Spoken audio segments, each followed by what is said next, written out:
Assalamualaikum warahmatullahi wabarakatuh. Saya Ambar Maulana dengan NIM 7211419095 dari akuntansi B 2019 akan menyampaikan materi tentang pengembangan sistem. Yang pertama yaitu ada pendekatan sistem.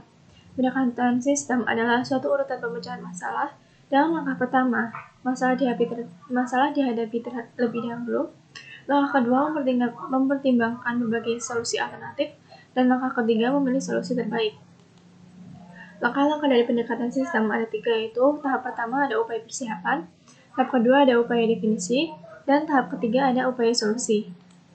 Tahap pertama, upaya persiapan. Langkah yang pertama yaitu melihat perusahaan sebagai suatu sistem. Langkah yang kedua, melihat sistem lingkungan. Langkah yang ketiga, mengidentifikasi subsistem perusahaan. Tahap yang kedua ada upaya definisi. Lanjutan dari langkah-langkah sebelumnya. Langkah keempat, melanjutkan dari tingkat sistem ke tingkat subsistem. Langkah kelima, menganalisis bagian-bagian sistem dalam urutan-urutan tertentu. Tahap ketiga ada upaya solusi. Langkah keenam, mengidentifikasi solusi-solusi alternatif. Langkah ketujuh, mengevaluasi solusi-solusi alternatif. Dan langkah ke-8, memilih solusi yang terbaik. Selanjutnya ada siklus hidup pengembangan sistem. Siklus hidup pengembangan sistem atau System Development Life Cycle atau SDLC adalah suatu aplikasi dari pendekatan sistem untuk pengembangan suatu sistem informasi. SDLC, perencanaan analisis desain implementasi penggunaan. Suatu proyek direncanakan dan sumber daya diperlukan untuk melaksanakan pekerjaan disusun. Sistem yang telah berjalan dianalisis untuk memahami masalah dan menentukan kebutuhan fungsional dari sistem baru. Kemudian sistem yang baru dirancang dan diimplementasikan. Setelah diimplementasikan, baru benar-benar sistem tersebut digunakan dalam proyek. Selanjutnya ada prototype. Prototype adalah suatu sistem potensial yang disediakan bagi pengembang dan calon pengguna yang dapat memberikan gambaran bagaimana kira-kira sistem tersebut akan berfungsi bila telah disusun dalam bentuk yang lengkap, di mana prosesnya disebut dengan prototyping. Prototyping bertujuan menciptakan prototipe secara secepat mungkin dan memperoleh umpan balik dari pengguna yang akan memungkinkan prototipe untuk ditingkatkan. Jenis-jenis prototipe ada 2, yaitu pertama ada prototype evolutioner, yang kedua ada prototype requirement. Prototype evolutioner adalah prototipe yang secara terus-menerus diperbaiki sampai semua kriteria sistem yang baru yang dibutuhkan pengguna terpenuhi. Baru prototipe tersebut memasuki proses produksi dan menjadi suatu sistem yang nyata. Selanjutnya prototype requirement dikembangkan sebagai suatu cara untuk menentukan kebutuhan fungsional dari sistem baru pada saat para pengguna tidak mampu mengungkapkan dengan tepat apa yang mereka butuhkan. Pengembangan prototype evolutioner. Yang pertama, mengidentifikasikan kebutuhan pengguna. Yang kedua, membuat satu prototype. Yang ketiga, menentukan apakah prototype dapat diterima. Dan yang keempat, menggunakan prototype. Selanjutnya ada pengembangan prototype persyaratan atau requirement. Yang pertama, mengidentifikasi kebutuhan pengguna. Yang kedua, membuat satu prototype. Yang ketiga, menentukan apakah prototype dapat diterima. Yang keempat, membuat kode sistem baru. Yang kelima, menguji sistem baru.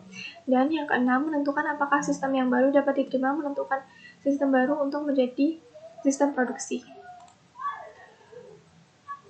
Selanjutnya, daya tarik prototyping.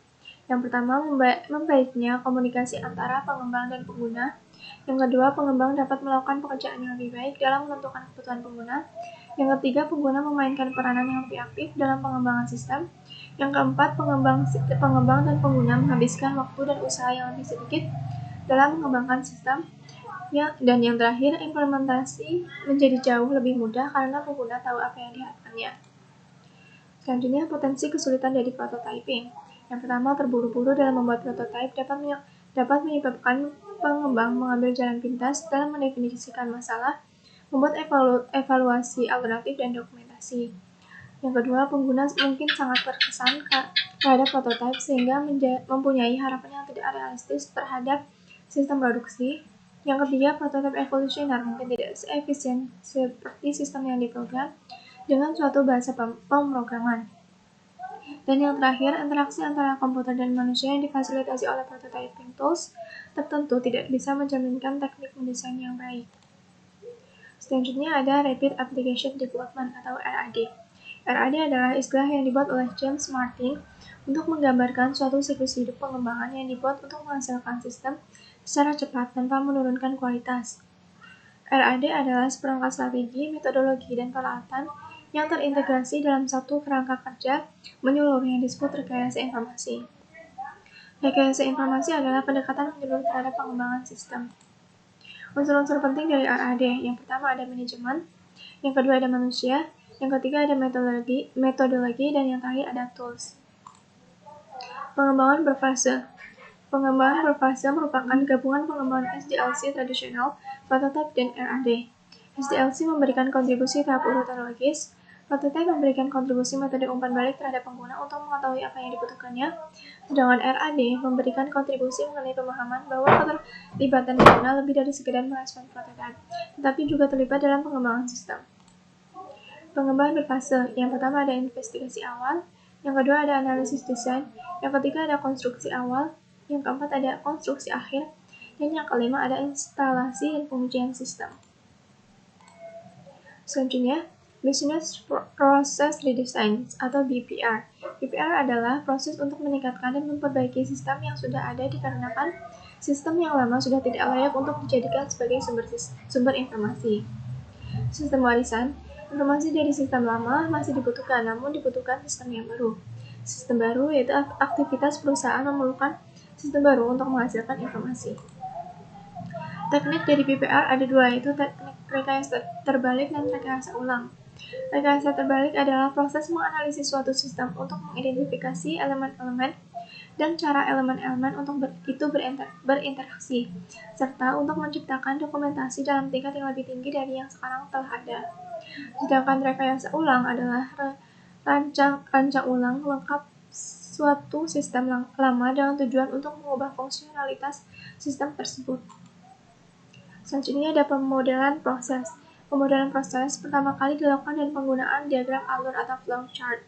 Diagram ini mengilustrasikan aliran data melalui sistem dan program. International Organization for Standardization atau ISO menciptakan standar untuk bentuk-bentuk simbol flowchart memastikan penggunanya di seluruh dunia. Diagram arus data. Diagram arus data adalah penyajian grafis dari sebuah sistem yang mempergunakan 4 bentuk simbol untuk mengilustrasikan bagaimana data mengalir melalui proses-proses yang saling tersambung. Simbol-simbol dari arus data ada 4. Yang pertama, unsur-unsur lingkungan, yang kedua proses, dan yang ketiga arus data, dan yang keempat penyimpanan data. Diagram arus data bertingkat ada 2, diagram konteks dan diagram nomor N. Diagram konteks yaitu diagram sistem yang menempatkan sistem dalam suatu konteks lingkungan. Diagram ini terdiri atas suatu simbol proses tunggal yang melambangkan keseluruhan sistem. Sedangkan diagram nomor N mendokumentasikan satu proses dari sebuah DFD dengan tingkat detail yang lebih besar. Selanjutnya ada Steering Commit SIM. Steering Commit SIM menjalankan 3 fungsi utama. Yang pertama, menciptakan kebijakan yang memastikan dukungan komputer untuk mencapai sasaran strategis perusahaan. Yang kedua, melakukan pengendalian fiskal dengan bertindak sebagai yang berwenang dalam memberikan persetujuan untuk seluruh permintaan akan pendanaan yang berhubungan dengan komputer. Yang ketiga, menyelesaikan perselisihan yang terjadi sehubungan dengan prioritas penggunaan komputer. Selanjutnya, pemimpinan proyek. Steering Commit SIM jarang ikut terlibat langsung dengan detail pekerjaan.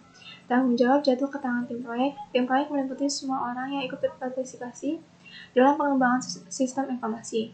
Satu tim dapat memiliki anggota hingga sulsin yang terdiri atas gabungan beberapa orang pengguna, spesialis informasi, dan mungkin auditor internal.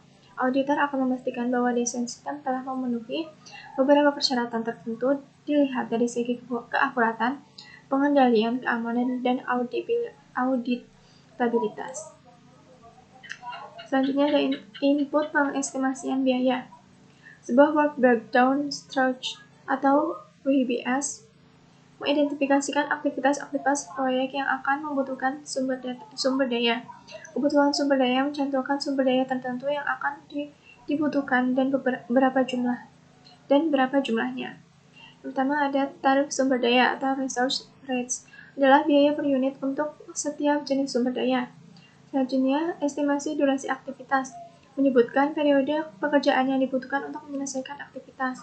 Yang ketiga ada informasi historis, terdiri atas file-file dari data proyek masa lalu, basis data pengestimasian biaya komersial, dan pengetahuan tim proyek.